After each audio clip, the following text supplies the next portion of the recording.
How to recover a locked Facebook account.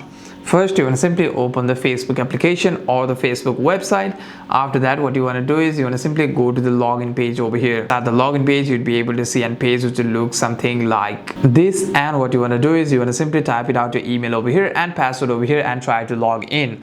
After that, if your profile was logged, and once you tap on log in, you want to simply tap on, and if your account was logged, you want to simply follow the instructions that will be shown on the screen after this page. After that, you want to simply complete any kinds of requested identity verifications. You want to upload an ID if the Facebook requests once, and simply upload the ID if the Facebook requests for your ID. By doing so, you would be able to submit your request and wait for the Facebook to review your account. And if your account was logged and is able to be unlocked, you'd be able to receive the unlock. You'd be able to receive that notifications about you being able to unlock your account within 1 to 2 days of your appeal. Hope this video was helpful. Do like and subscribe.